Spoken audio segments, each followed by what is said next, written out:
Assalamualaikum warahmatullahi wabarakatuh. Kami dari kelompok 5, kelas A, pada mata kuliah karakterisasi material akan mempresentasikan mengenai uji kekerasan material atau yang biasa disebut dengan hardness test.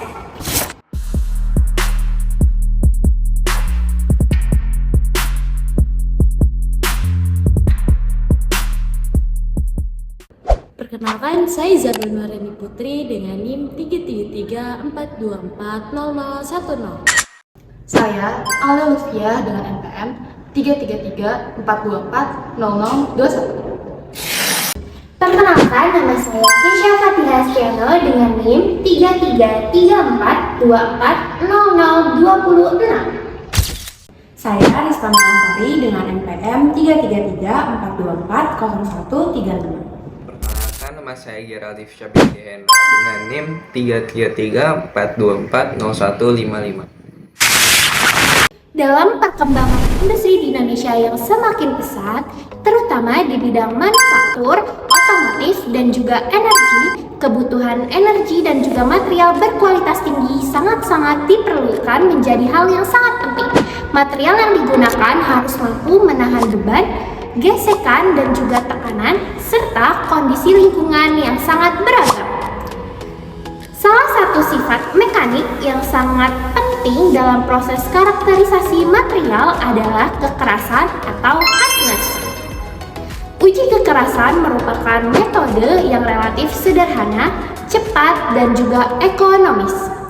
Dalam video ini akan membahas konsep dasar kekerasan, metode-metode pengujian, faktor-faktor yang mempengaruhi hasil pengujian, serta aplikasinya dalam proses karakterisasi material pada industri metalurgi. Secara umum, kekerasan merupakan kemampuan suatu material untuk dapat menahan deformasi permanen akibat penekanan benda yang lebih kasar.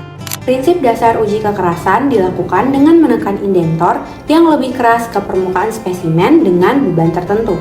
Jika tegangan yang diberikan melebihi batas luluh material, maka akan terbentuk jejak indentasi permanen. Nilai kekerasan secara umum merupakan perbandingan antara beban yang diberikan dengan luas area jejak indentasi yang terbentuk. Semakin kecil jejak indentasi pada beban yang sama, maka semakin tinggi nilai kekerasannya. Kekerasan juga berkolerasi dengan sifat mekanik lain seperti kekuatan tarik dan ketahanan arus. Terdapat beberapa metode uji kekerasan yang umum digunakan di industri, antara lain ialah metode Brinell yang menggunakan indentor dengan bentuk bola baja atau karbida tungsten dan cocok untuk material dengan struktur kasar. Mengukur kedalaman penetrasi indentor dan hasilnya dapat langsung dibaca pada mesin uji.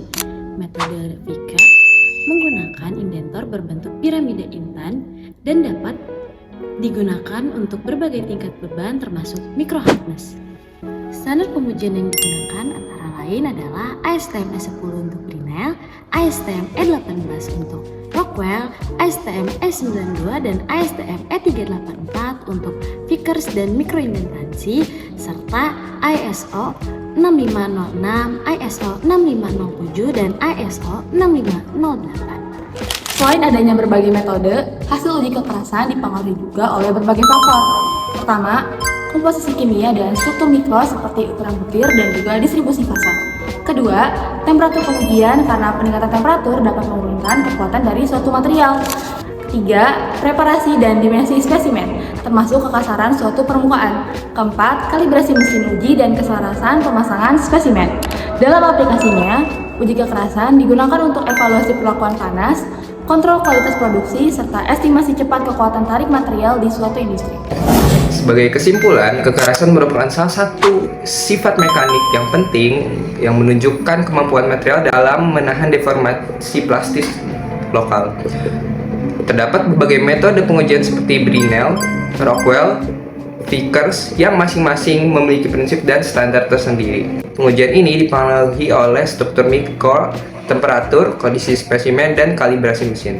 Uji kekerasan memiliki peran penting dalam proses karakterisasi material serta pengendalian kualitas di industri metalurgi. Demikian pemaparan mengenai uji kekerasan material atau yang biasa disebut dengan hardness test. Semoga pemaparan video tersebut dapat menambah edukasi teman-teman semua yang menonton. Sekian dari kelompok 5, mohon maaf apabila ada salah kata. Wassalamualaikum warahmatullahi wabarakatuh.